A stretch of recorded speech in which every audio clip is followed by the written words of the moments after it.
பதில் சொல்லிக்கிறேன். ரோஜா பூ ஏன் வச்சேன்னா, கருப்பு ஆடையில் வந்துருந்தேன். கருப்பு தான் இன்றைக்கி அடிக்குது எல்லாத்தையும்.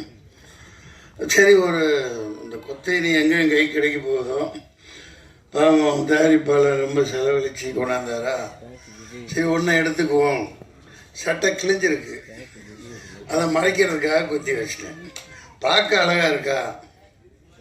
நீங்கள் ஹீரோயின் இடுப்பை தான் பார்ப்பீங்க, எனக்கு தெரியும். ஏன்னா அங்கே தான் தகன்னு மின்னுது, கையிலையும் மின்னுது பாரு வளையல். நன்றி, யாவருக்கும் வணக்கம்.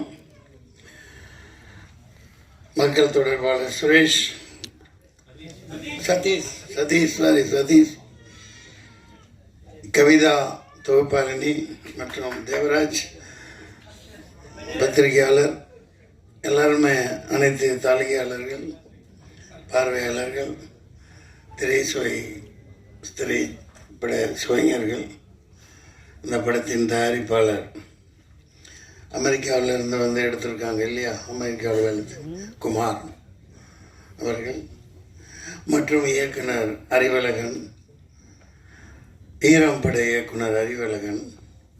இந்த ஈரமெல்லாம் மிகப்பெரிய ஒரு தாக்கத்தை தமிழ் திரைப்படத்தில் ஏற்படுத்திச்சு. அமைதியாக உட்காந்துருக்காங்க.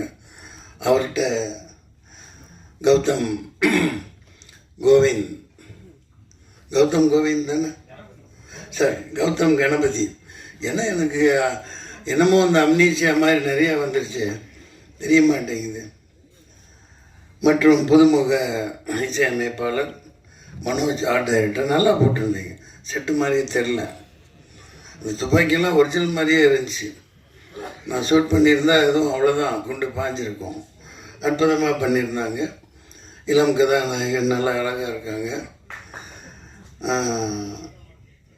தர்ஷன், உங்கள் தரிசனம் படம் வெளியானதுக்கப்புறம் உங்கள் தரிசனம் வேண்டி எத்தனை பொண்ணுங்க அலைய போகிறாங்களோ தெரில. கதாநாயகி அப்படி தான் இருக்காங்க. பனியில் பூத்த மலர் மாதிரி குளிச்சுட்டு அப்படியே வந்திருக்காங்க. நல்ல அற்புதமான தேர்வு. மற்றும் இவங்க போலீஸ்காரியாக நடித்தாங்க எங்கூட, இந்த பச்சையம்மன் அவர்கள். அம்மா பேர் ரம்யா மேடம். ஐயா என்ன பண்ணீங்க? சிரிக்கக்கூடாது ஐயா, திடீர்னு கூப்பிட்றாங்க, என்ன தப்பாக எடுத்துக்கூடாது. அவங்கள பாராட்டணும், பேர் சொல்ல முட்டா தப்பாயிடும். இசையமைப்பாளர் நல்ல எங்கே இருக்கார். இந்த கருப்பு படத்துலேயும் ஒரு அபயங்கர்னு ஒரு பையன், சின்ன பையன் தான், இதே மாதிரி தான். இந்த மாதிரி புதியவர்களை ஊக்குவிக்கணும். அந்த வகையில் நான் குமார் அவர்களை ரொம்ப ரொம்ப பாராட்டுறேன். நீங்கள் வந்து எடுப்பீங்க, இன்னும் நிறைய எடுப்பீங்க. இந்த அப்பீட் பிக்சர்ஸ் அப்பீட்டாக அடிச்சு தள்ளிட்டு போயிட்டே இருக்கும். இன்னும் சண்டை காட்சி நிபுணர்கள்லாம் விட்டுட்டேன். ராம்போ ராஜ்குமார்கிட்ட ஒர்க் பண்ண அப்பா பேர் என்ன, பிரகாஷ், பயங்கரமாக அவர் கூட இருப்பார். அவரோட சன்னு, அவருடைய மகன் சண்டை காட்சியெல்லாம் பண்ணியிருக்காங்க. பார்க்க அவர் சண்டை காட்சி நிபுணர் மாதிரியே இல்லை, பெரிய ஒரு ஹாலிவுட் ப்ரொடியூசர் மாதிரி, ஒரு இவர் விஜய் மல்லையாவோட பார்ட்னர் மாதிரி பந்தாவாக இருக்காங்க. அந்த மாதிரி சொல்லிகிட்டே போனால் அற்புதமாக இருக்குது. மத்தியான வேலை, சாப்பாட்டு வேலை வேறு ஆயிடுச்சு. இந்த படத்துக்கு சரண்டர்னு பேர் வச்சுருக்காங்க. நான் அது உள்ள அறம் கூற்றாகும் அப்படின்னு ஒரு அற்புதமான அறத்தை தொகுப்பாளர் இளங்கோவடிகள் கூட்டிலிருந்து எடுத்து சொன்னாங்க. அது அற்புதமாக பேசுகிறாங்க, அதை பாராட்டணும் அவங்கள. சரண்டர் சரியான நேரத்தில் வருது. இது 10ஓடு 11 இருக்க போகிற படம் இல்லை. அதில் அந்த உத்வேகமும் அதில் ஆவேசமும் அந்த எடுப்புகள் அனைத்திலும் அவர் அறிவழகன் பேரை அவர் மாணாக்கர் கௌதம் கணபதி காப்பாற்றுவார்னு நினைக்கிறேன். நிச்சயமாக நல்லா இருக்கும். சரண்டர், சென்ட்ரலுக்கு ஸ்டேட் சரண்டர், ட்ரம்புட்ட மோடி சரண்டர், பொண்டாட்டிட்ட புருஷன் சரண்டர், எல்லாம் வரின்னு போட்டு அது என்னென்னமோ வரி கண்டுபிடிச்சி போடுறாங்கப்பா. இந்த நிர்மலா சீதாராமன் மேடம் எங்கே தான் கற்றுக்கிட்டு வந்தாங்களோ தெரில, சட்டையே பகுத்து விட்டுருவாங்க போல். எல்லாம் இருக்கிற எல்லாத்தையும் அந்த வரி இந்த வரி லொட்டு வரி லொஸ்க்கு வரி இன்கம் டேக்ஸ் கட்டுறோம், கமர்ஷியல் டேக்ஸ் கட்டுறோம், அப்புறம் என்ன ஜிஎஸ்டி, அப்புறம் ஸ்டேட்டு சென்ட்ரலு எல்லாம் ஒன்றுக்கு 4 முறையிலையும் வசூலை பண்ணி மக்கள்கிட்ட எல்லாத்தையும் அவுத்துட்டு விட்டுறதுனால மக்கள் எல்லாம் கவர்மெண்ட்டுக்கு சரண்டராக இருக்காங்க.